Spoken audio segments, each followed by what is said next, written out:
ತಾಕತ್ತಿದ್ರೆ ನಿಂದೇ ಹೆಸರು, ನಿಂದೇ ಫೋಟೋ, ನಿಂದೇ ಅಕೌಂಟಿಂದ ಪೋಸ್ಟ್ ಮಾಡಬೇಕು, ಕಮೆಂಟ್ ಮಾಡಬೇಕು. ಒಳ್ಳೆ ಕೆಲಸಗಳು ಮಾಡಿದವ್ರನ್ನ ಮನ್ಸಾರೆ ಮೆಚ್ಕೋಬೇಕು. ಮೆಚ್ಕೊಳಕ್ಕಾಗ್ಲಿಲ್ವಾ ಬಾಯಿ ಮುಚ್ಕೋಬೇಕು.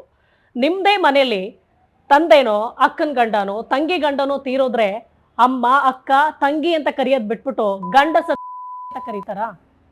ಯಾಕೆ ಹೀಗೆ ಹೇಳ್ತಿದ್ದೀನಿ ಅಂತ ನೋಡ್ತಿದ್ದೀರಾ? ಇದ್ರ ಬಗ್ಗೆ ಮಾತನಾಡ್ತಾ ಹೋಗ್ತೀನಿ. ಅದಕ್ಕೂ ಮುನ್ನ ಹಾಯ್ ಹಲೋ ನಮಸ್ಕಾರ, ವೆಲ್ಕಮ್ ಟು TV19 ಕನ್ನಡ. ನಾನು ಪವಿತ್ರ. ಎಲ್ರಿಗೂ ಗೊತ್ತು, ಮಾರ್ಚ್ 19ನೇ ತಾರೀಕು RCB ಜರ್ಸಿ ಇನಾಗ್ರೇಷನ್ಗೆ ಅಶ್ವಿನಿ ಪುನೀತ್ ರಾಜ್ಕುಮಾರ್ ಅವ್ರನ್ನ ಗೆಸ್ಟ್ ಆಗಿ ಕರೆದಿದ್ರು. ಅವರೇ ಜರ್ಸಿನ ಉದ್ಘಾಟನೆ ಮಾಡ್ತಾರೆ. ಮ್ಯಾಚು ಆರಂಭ ಆಗುತ್ತೆ. ಕಂಟಿನ್ಯೂಸ್ ಆಗಿ RCB ಸೋಲ್ತಾ ಇರೋದನ್ನ ನಾವು ನೋಡ್ತಿದ್ದೀವಿ. RCB ಫ್ಯಾನ್ಸ್ ಅವರ ಕ್ರೇಜ್ ಹೇಗಿದೆ ಅಂತ ಎಲ್ರಿಗೂ ಗೊತ್ತು. ಅವ್ರು ಎಷ್ಟೇ ಮ್ಯಾಚ್ ಸೋತ್ರೂ ಅವರ ಫ್ಯಾನ್ಸ್ ಸಂಖ್ಯೆ ಮಾತ್ರ ಎಲ್ಲೂ ಕಡಿಮೆ ಆಗಿಲ್ಲ. ಮ್ಯಾಚ್ ಸೋತಿದ್ದಕ್ಕೆ ಯಾರು ಕಾರಣ ಆಗ್ತಾರೆ? ಆದರೆ ಇಲ್ಲಿ ಅಶ್ವಿನಿ ಪುನೀತ್ ರಾಜ್ಕುಮಾರ್ ಅವ್ರನ್ನ ಅವರೇ ಕಾರಣ ಅನ್ನೋ ರೀತಿಲಿ, ಅವ್ರನ್ನ ಅವಮಾನಿಸೋ ರೀತಿಲಿ ಕೆಟ್ಟದಾಗಿ ಕಮೆಂಟ್ ಮಾಡ್ತಾರೆ ಈ ಗಜಪಡೆ ಅನ್ನುವಂಥ ಒಂದು ಫೇಕ್ ಅಕೌಂಟಿಂದ. ಒಳ್ಳೆ ಕಾರ್ಯಗಳು, ಶುಭ ಕಾರ್ಯಗಳು ಅಂತ ಬಂದರೆ ಮುತ್ತೈದೆಯರನ್ನ ಕರೆಸಬೇಕು, ಆದರೆ ಈ ಥರ ಗಂಡಸ ಇಂಥವ್ರನ್ನ ಕರೆಸಬಾರ್ದು ಅಂತ ಆ ಪದನ ಅಶ್ವಿನಿ ಪುನೀತ್ ರಾಜ್ಕುಮಾರ್ ಅವ್ರಿಗೆ ಬಳಸೋದಕ್ಕೆ ಹೇಗಾದರೂ ಮನಸ್ಸು ಬರುತ್ತೆ. ಇಡೀ ರಾಜ್ಯ ಅವ್ರನ್ನ ನೋಡಿ ಇವತ್ತು ಫೀಲ್ ಮಾಡ್ತಾರೆ. ಅವ್ರ ಪೇಯ್ನ ತಾವು ಅನುಭವಿಸ್ತಾರೆ. ಹೆಂಗಿದಾರಪ್ಪ ಪುನೀತ್ ಸರ್ನ ಬಿಟ್ಟು ಅಂತ ಎಲ್ಲರೂ ಬೇಸರ ಮಾಡ್ಕೊಳ್ತಾರೆ. ಅಂಥವ್ರಿಗೆ ಈ ಥರ ಮಾತಾಡೋದಕ್ಕೆ ಹೇಗಾದರೂ ಮನಸ್ಸು ಬರುತ್ತೆ ಅಲ್ವಾ? ಅವರೇನೋ ಕಮೆಂಟ್ ಮಾಡಿದರು. ಕಮೆಂಟ್ ನೋಡ್ತಾ ಇದ್ದಂಗೆ, ಆ ಪೋಸ್ಟ್ ನೋಡ್ತಾ ಇದ್ದಂಗೆ ಈ ಕಡೆ ಅಪ್ಪು ಫ್ಯಾನ್ಸ್ ಎಲ್ಲ ರೊಚ್ಚಿಗೆ ಹೇಳ್ತಾರೆ. ಇಂಥವ್ರನ್ನ ಸರಿಯಾಗಿ ಕಡಿವಾಣ ಹಾಕಬೇಕು, ಇಂಥವ್ರನ್ನ ಬೆಳೆಯೋದಕ್ಕೆ ಬಿಡಬಾರ್ದು ಅಂತ. ಅದು ನಿಜ. ಕಡಿವಾಣ ಹಾಕಲಿಲ್ಲ ಅಂದರೆ ಏನಾಗುತ್ತೆ ಅಂದರೆ ಎಲ್ಲಂದ್ರಲ್ಲಿ ಇಂಥ ಜನಗಳು ನಾಯಿ ಕೊಡೋ ಥರ ಬೆಳ್ಕೊಂಡು ಹೋಗ್ಬಿಡ್ತಾರೆ. ಈಗಾಗಲೇ ಇದೇ ವಿಚಾರಕ್ಕೆ ಕಮಿಷನರ್ಗೂ ಕಂಪ್ಲೇಂಟ್ ಮಾಡಿದ್ದಾರೆ. ಇದನ್ನು ಭಾಳ ಸೀರಿಯಸ್ ಆಗಿ ತಗೋತಾ ಇದ್ದಾರೆ. ಏನನ್ಸುತ್ತೆ ಗೊತ್ತಾ? ಹಿಂಗೇನೋ ಕಮೆಂಟ್ ಮಾಡ್ತಾರೆ, ಹಿಂಗೇನೋ ಪೋಸ್ಟ್ ಮಾಡಿಬಿಡ್ತಾರಲ್ಲ, ಯಾಕೆ ಫೇಕ್ ಅಕೌಂಟ್ ಅಂತ? ಅಷ್ಟು ತಾಕತ್ತಿದ್ರೆ, ಅಷ್ಟು ಧೈರ್ಯ ಇದ್ದರೆ ತಮ್ಮದೇ ಹೆಸರು, ತಮ್ಮದೇ ಫೋಟೋ, ತಮ್ಮದೇ ಅಕೌಂಟಲ್ಲಿ ಯಾಕೆ ಮಾಡಲ್ಲ? ಒಂದು ಗಜಪಡೆ ಅಂತ ಮಾಡ್ತಿದ್ದ ಹಾಗೆ ಇಲ್ಲಿ ರೊಚ್ಚಿಗೆ ಹೇಳ್ತಾ ಇದ್ದಂಗೆ ಯಾಕೆ ಅಕೌಂಟ್ ಹೆಸರು ಬದಲಾಗುತ್ತೆ? ಸುದೀಪ್ ಅಭಿಮಾನಿ ಅಂತ ಈ ಥರ ಒಬ್ಬ ಸ್ಟಾರ್ ಹೆಸರನ್ನ ಬಳಸ್ಕೊಂಡು ಈ ಸ್ಟಾರ್ ಮಧ್ಯೆ ಈ ಥರ ಬೇಡದೇ ಇರೋಂಥ ಒಂದು ಮನಸ್ತಾಪಗಳನ್ನ ತಂದಿಡೋ ಅಂಥದ್ದು, ಈ ಕಿಡಿ ಹಚ್ಚುವಂಥ ಕೆಲಸಗಳನ್ನು ಮಾಡೋದು ಈ ಕಿಡಿಗೇಡಿಗಳೇ. ಈ ಥರ್ಡ್ ಕ್ಲಾಸ್ ಮೈಂಡ್ ಸೆಟ್ ಅಂತ ಹೇಳ್ತಾರಲ್ಲ ಹಾಗೆ. ಇದೇನಂದರೆ ಕಾಲ ಎಷ್ಟು ಬದಲಾದ್ರೂ, ಟೆಕ್ನಾಲಜಿ ಎಷ್ಟೇ ಮುಂದುವರೆದ್ರೂ, ದಿನಗಳು ಕಳೀತಾ ಇದ್ರು, ಯಾವುದ್ಯಾವುದ್ರಲ್ಲೂ ಡೆವಲಪ್ಮೆಂಟ್ ನಾವು ಕಾಣಿಸ್ತಿದ್ರು ಕೂಡ ಈ ಜನರ ಮನಸ್ಥಿತಿಲಿ ಅಂಥ ಡೆವಲಪ್ಮೆಂಟ್ ಕಾಣಿಸ್ತಿಲ್ಲ ಅನಿಸುತ್ತೆ. ಈ ರೋಗಗ್ರಸ್ತ ಮನಸ್ಥಿತಿ ಅಂತಾರಲ್ಲ, ಥರ್ಡ್ ಕ್ಲಾಸ್ ಮೈಂಡ್ ಸೆಟ್ ಅಂತ ಹೇಳ್ಬೋದು. ಕೆಳಮಟ್ಟದಲ್ಲೇ ಯೋಚನೆ ಮಾಡುವಂಥವ್ರು ಈ ಕಿಡಿಗೇಡಿಗಳು. ಅಂಥವ್ರು ಮಾತ್ರ ಈ ರೀತಿ ಪೋಸ್ಟ್ ಮಾಡೋದಕ್ಕೆ ಸಾಧ್ಯ.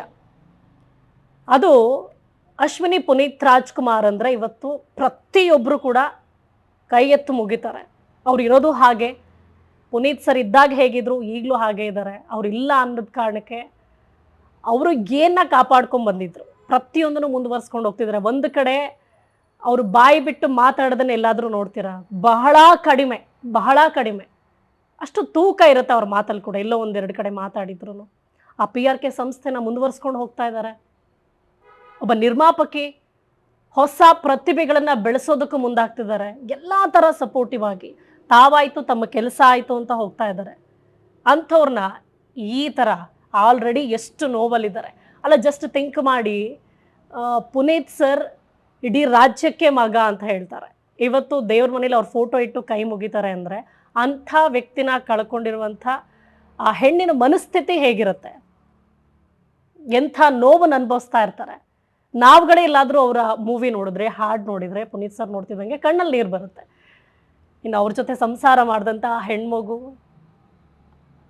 ಅವ್ರಿಗೆ ಎಷ್ಟು ನೋವಾಗಿರುತ್ತೆ. ಅಂಥವ್ರನ್ನ ಪದೇ ಈ ರೀತಿ ತುಚ್ಛವಾಗಿ ಮಾತನಾಡಿ ಅಗೌರವದಿಂದ ನೋಡೋ ಅಂಥ ಅವಶ್ಯಕತೆ ಇಲ್ಲ.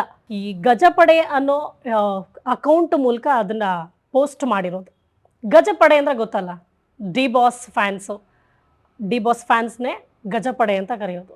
ನಿಜವಾಗ್ಲೂ ಡಿ ಬಾಸ್ ಅಪ್ಪಟ ಅಭಿಮಾನಿ ಆಗಿದ್ದರೆ ಇಂಥ ಕೆಲಸಗಳನ್ನು ಖಂಡಿತ ಮಾಡಲ್ಲ.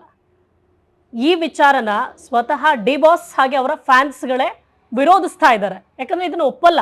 ಹೆಣ್ಮಕ್ಳಿಗೆ ಗೌರವ ಕೊಡಿ, ಹೆಣ್ಮಕ್ಳನ್ನ ಎಲ್ಲಿ ಕೇವಲವಾಗಿ ನೋಡ್ತಿರೋ ನಾನು ಆ ಜಾಗಕ್ಕೆ ಬರಲ್ಲ ಅಂತಲೇ ಸ್ಟ್ರಿಕ್ಟಾಗಿ ಹೇಳ್ತಾರೆ ಡಿ ಬಾಸ್. ಅಂಥದ್ರಲ್ಲಿ ಇಲ್ಲಿ ಗಜಪಡೆ ಅನ್ನೋ ಹೆಸರಲ್ಲಿ ಈ ಅಕೌಂಟಲ್ಲಿ ಫೇಕ್ ಅಕೌಂಟಲ್ಲಿ ಪೋಸ್ಟ್ ಮಾಡಿದ್ದಾರೆ ಅಂದರೆ ಅದು ಡೆಫಿನೆಟ್ ಆಗಿ ಇಲ್ಲಿ ರೈಸ್ ಆಗ್ತಾ ಇದ್ದಂಗೆ, ಅದನ್ನು ವಿರೋಧಿಸ್ತಾ ಇದ್ದಂಗೆ, ಇಶ್ಯೂ ಆಗ್ತಾ ಇದ್ದಂಗೆ ಗಜಪಡೆ ಅನ್ನೋದು ಹೋಗಿ ಸುದೀಪ್ ಅಭಿಮಾನಿ ಅಂತ ಆಗುತ್ತೆ. ಅಂದರೆ ಒಬ್ಬ ದೊಡ್ಡ ಸ್ಟಾರ್ಗಳ ಹೆಸರನ್ನ ಬಳಸ್ತಾ ಇದ್ದಾರೆ ಅಂದರೆ ಇಲ್ಲಿ ನಿಜವಾಗ್ಲೂ ಉದ್ದೇಶಪೂರ್ವಕವಾಗಿ ಮಾಡ್ತಾ ಇರೋದು ಗೊತ್ತಾಗುತ್ತೆ. ಅಂದರೆ ಸ್ಟಾರ್ಗಳ ಮಧ್ಯೆ ಇಲ್ಲದೆ ಇರೋ ಕದನ, ಇಲ್ಲದೆ ಇರೋ ಮನಸ್ತಾಪ, ಇಲ್ಲದೆ ಇರೋ ವಿಚಾರಗಳನ್ನು ತಂದಿಡೋದಕ್ಕೆ ಮಾಡ್ತಾ ಇರೋ ಕೆಟ್ಟ ಕೆಲಸ ಅಂತ. ಇಲ್ಲಿ ದೊಡ್ಡ ಮನೆ ಆಗಲಿ, ತೂಗುದೀಪ್ ಶ್ರೀನಿವಾಸ್ ಅವರ ಮನೆ ಆಗಲಿ, ಈ ಎರಡೂ ಕುಟುಂಬಗಳ ನಡುವೆ ಒಳ್ಳೆ ಬಾಂಧವ್ಯ ಇದೆ. ಒಬ್ರಿಗೊಬ್ರು ಅಭಿಮಾನಿಸ್ತಾರೆ, ಗೌರವಿಸ್ತಾರೆ. ದೊಡ್ಡ ಮನೆ ಅಂತಿದ್ದಂಗೆ ಎಲ್ರಿಗೂ ಗೊತ್ತು, ಬರೀ ಈ ರಾಜ್ಯ ಅಲ್ಲ, ವರ್ಲ್ಡ್ ಲೆವೆಲಲ್ಲಿ ಅವ್ರಿಗೆ ಗೌರವ ಕೊಡ್ತಾರೆ.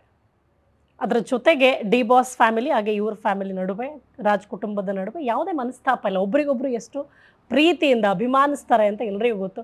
ಸ್ವತಃ ಡಿ ಬಾಸ್ ಅವರು ಕೂಡ ಅಪ್ಪು ಅವ್ರ ಬಗ್ಗೆ ಎಷ್ಟು ಚೆನ್ನಾಗಿ ಮಾತಾಡಿದ್ದಾರೆ ಅಂತ ನೋಡಿದ್ದೀರ. ಒಂದ್ಸರಿ ಕಂಪೇರ್ ಮಾಡ್ತಾರೆ ಕಾರ್ ವಿಚಾರಕ್ಕೆ. ಎಲ್ಲರೂ ಈ ವಿಚಾರ ನೋಟಿಸ್ ಮಾಡಿರ್ತೀರಿ, ಗೊತ್ತು ಕೂಡ. ಈ ಕಾರ್ ವಿಚಾರ ಅಂದರೆ ಅಣ್ಣವ್ರ ಮನೇಲಿರೋ ಕಾರು, ಪುನೀತ್ ಸರ್ ಮನೇಲಿರೋ ಕಾರು, ನನ್ನ ಹತ್ರ ಇರೋ ಕಾರು ಎರಡೂ ಒಂದೇ ಅಂತ. ಅದನ್ನು ಯಾವ ಉದ್ದೇಶಕ್ಕೆ ಹೇಳಿದ್ರೆ ಗೊತ್ತಾ, ನಾನೇನು ಅವ್ರಿಗಿಂತ ಕಮ್ಮಿ ಇಲ್ಲ ಅಂತಲ್ಲ, ಕಷ್ಟಪಟ್ಟು ದುಡಿದು ಅಣ್ಣವರ ಮಕ್ಕಳು ಹೇಗಿದ್ದಾರೆ ಆ ಥರನೇ ನಾನು ಕಷ್ಟಪಟ್ಟು ಮುಂದೆ ಬಂದಿದ್ದೀನಿ, ನೀವು ಸಾಧಿಸ್ರಯ್ಯ ಅಂತ ಅದರ ಅರ್ಥ. ಅಲ್ಲೆಲ್ಲೂ ಕೂಡ ಇಲ್ಲೋ ತಮ್ಮನ್ನು ತಾವು ಕೊಚ್ಕೊಳ್ತಾ ಇದ್ದಾರೆ, ತಮ್ಮನ್ನೇ ತಾವು ಮೆಚ್ಕೊಳ್ತಾ ಇದ್ದಾರೆ ಅಂತ ಅಲ್ಲ. ಈ ರೀತಿ ಒಬ್ರಿಗೊಬ್ರು ಅಭಿಮಾನಿಸ್ಬೇಕಾದ್ರೆ ಇದು ಯಾಕೆ ಬರ್ತಾ ಇದೆ, ಈ ಫ್ಯಾನ್ಸ್ ವಾರ್ ಯಾಕೆ ಶುರು ಆಗ್ತಾ ಇದೆ? ಇನ್ನು ಒಂದು ಕಡೆ ಗಜಪಡೆ ಅಂತ ಹೇಳಿದ್ದಾಯ್ತು, ಈಗ ಸುದೀಪ್ ಫ್ಯಾನ್ಸ್ ಅವರು ಕೂಡ ಎಂಟ್ರಿ ಕೊಡ್ತಾರೆ ಇಲ್ಲಿ. ಯಾಕಂದರೆ ಅಪ್ಪು ಸರ್ ಫ್ಯಾನ್ಸು ಕೂಡ ಭಾಳ ಇವಾಗ ಸಿಕ್ಕಾಪಟ್ಟೆ ರೊಚ್ಚಿಗೆದ್ದು ಕಂಪ್ಲೇಂಟ್ ಕೊಟ್ಟು ಅದು ಯಾವನೇ ಆಗಿದ್ರು ಫಸ್ಟ್ ಅವನ್ನ ನಮ್ಮ ಮುಂದೆ ತನ್ನಿ, ಕಾನೂನು ಪ್ರಕಾರವಾಗಿ ಏನಾಗಬೇಕು ಅದಾಗೇ ಆಗುತ್ತೆ ಅಂತ. ಇಲ್ಲಿ ಉದ್ದೇಶಪೂರ್ವಕವಾಗಿ ಏನು ಮಾಡ್ತಿರೋದು ಅಂತ ಗೊತ್ತಾಗುತ್ತೆ. ಒಂದು ಅಪ್ಪು ಫ್ಯಾನ್ಸ್ ಒಂದು ಕಡೆ, ದರ್ಶನ್ ಫ್ಯಾನ್ಸ್ ಒಂದು ಕಡೆ, ಮತ್ತೊಂದು ಕಡೆ ಸುದೀಪ್ ಅವರ ಫ್ಯಾನ್ಸ್. ಆದರೆ ಇಲ್ಲಿ ಮಾತ್ರ ಅಪ್ಪು ಸರ್ ಆಗಲಿ, ಜೈ ಬಾಸ್ ಆಗಲಿ, ಸುದೀಪ್ ಸರ್ ಆಗಲಿ ಎಲ್ಲರೂ ಕೂಡ ಆತ್ಮೀಯರೇ, ಒಬ್ರಿಗೊಬ್ರು ಅಭಿಮಾನಿಸ್ತಾರೆ. ಇವ್ರ ಮಧ್ಯೆ ತಂದಿಡುವಂಥ ಕೆಲಸ ಇಲ್ಲ ಆಗ್ತಾ ಇದೆ. ಡಿ ಬಾಸ್ ಫ್ಯಾನ್ಸ್ ಹೆಂಗೆ ಅಂದರೆ ನಿಜವಾದ ಡಿ ಬಾಸ್ ಫ್ಯಾನ್ಸ್ ಆಗಿದ್ರೆ ಯಾರು ಕೂಡ ಇಂಥ ಕೆಲಸ ಮಾಡಲ್ಲ ಅನ್ನೋದು ನಿಜ. ಈಗಾಗಲೇ ಸಾಕಷ್ಟು ಜನ ಎಲ್ಲ ಕಡೆ ಕಮೆಂಟ್ ಮಾಡ್ತಾ ಇದ್ದಾರೆ, ಅದನ್ನು ನೀವು ಗಮನಿಸಬಹುದು. ನಿಜವಾಗ್ಲೂ ಡಿ ಬಾಸ್ ಫ್ಯಾನ್ ಆಗಿದ್ರೆ, ಅಪ್ಪಟ ಅಭಿಮಾನಿ ಆಗಿದ್ರೆ, ಗಜಪಡೆ ಅಂತ ಹೇಳ್ಕೊಳ್ಳೋದು ಅಂದರೆ ರಿಯಲ್ ನಿಜವಾದ ಗಜಪಡೆ ಆಗಿದ್ರೆ ಇಂಥ ಕೆಲಸಗಳನ್ನ ಮಾಡಲ್ಲ. ಅವ್ರು ಎಷ್ಟು ಸ್ಟ್ರಾಂಗ್ ಅಂದರೆ ಅವರ ಫ್ಯಾನ್ಸ್, ಡಿ ಬಾಸ್ ಫ್ಯಾನ್ಸ್, ಅವರ ಸೆಲೆಬ್ರಿಟೀಸ್ಗಳು ಈಗಾಗಲೇ ಯಾರು ಇಂಥ ಕೆಲಸ ಮಾಡಿದ್ದು ಅಂತ ತಾವೇ ಇನ್ವೆಸ್ಟಿಗೇಷನ್ ಶುರು ಮಾಡಿಬಿಟ್ಟಿದ್ದಾರೆ. ಯಾವ ಮೂಲೆಯಲ್ಲಿದ್ದರೂ ಬಿಡಲ್ಲ, ಯಾಕಂದರೆ ಅವ್ರಿಗೆ ಗೊತ್ತು ಡಿ ಬಾಸ್ ಫ್ಯಾನ್ ಆಗಿದ್ರೆ ಇಂಥ ಕೆಲಸ ಮಾಡಲ್ಲ ಅಂತ. ತಾವೇ ಇನ್ವೆಸ್ಟಿಗೇಷನ್ ಶುರು ಮಾಡಿದ್ದಾರೆ. ಅವನನ್ನು ಎದುರುಗಡೆ ತಂದು ನಿಲ್ಲಿಸೋಷ್ಟು ತಾಕತ್ತು ಅವ್ರಿಗಿದೆ. ಯಾಕೆ ಅವ್ರು ಹೇಳ್ತಾರೆ ಹೇಳಿ, ಡಿ ಬಾಸ್ ಆಗಲಿ ಮತ್ತೊಬ್ಬ ದೊಡ್ಡ ದೊಡ್ಡ ಸ್ಟಾರ್ಸ್ಗಳು ಈ ಸ್ಟಾರ್ ವಾರ್ಗಳೆಲ್ಲ ಬೇಡ, ಹೆಲ್ದಿ ಆಗಿರಲಿ ಅಂತ. ಈಗಾಗಲೇ ಡಿ ಬಾಸ್ ಕೂಡ ಇದೇ ವಿಚಾರಕ್ಕೆ ರೆಸ್ಪಾಂಡ್ ಮಾಡಿದರು. ಈಗಷ್ಟೇ ಜಸ್ಟ್ ಕೈ ನೋವಾಗಿತ್ತು ಅವ್ರಿಗೆ, ಸರ್ಜರಿ ಆಗಿದೆ. ಸರ್ಜರಿ ಆಗಿದ್ರು ಕೂಡ ಅವ್ರು ಹೇಳೋದು ಬಹಳ ಬೇಸರ ಮಾಡ್ಕೊಂಡಿದ್ದಾರೆ. ಬೇಡ್ರಯ್ಯ, ಇಂಥ ಹೆಣ್ಮಕ್ಳಿಗೆ ಇಷ್ಟು ಕೀಳು ಮಟ್ಟದಲ್ಲಿ ಮಾತಾಡಿಸೋಂಥ ಕೆಲಸಗಳನ್ನು ಮಾಡಬೇಡಿ. ಸೋಷಿಯಲ್ ಮೀಡಿಯಾ ಅಡ್ವಾಂಟೇಜು ಇದೆ, ಡಿಸ್ಅಡ್ವಾಂಟೇಜು ಇದೆ. ಒಳ್ಳೆ ಥರ ಬಳಸ್ಕೊಳ್ಳಿ ಅದನ್ನು, ಅದು ಸಿನಿಮಾ ಬೆಳೆಸೋದಕ್ಕೆ ಮಾತ್ರ ಆಗಿರಬೇಕು ಅಂತ. ನಿಜವಾಗ್ಲೂ ನಿಮ್ಮಲ್ಲಿ ಈ ಫ್ಯಾನ್ಸ್ ವಾರ್ ಅಂತ ಇದ್ದರೆ ಖಂಡಿತ ಇರಲಿ, ಆದರೆ ಅದು ಹೆಲ್ದಿ ಆಗಿರಲಿ. ಹೆಂಗೆ ಅಂದರೆ ಒಂದು ಸಿನಿಮಾನ ಬೆಳೆಸೋ ಮಟ್ಟಕ್ಕೆ.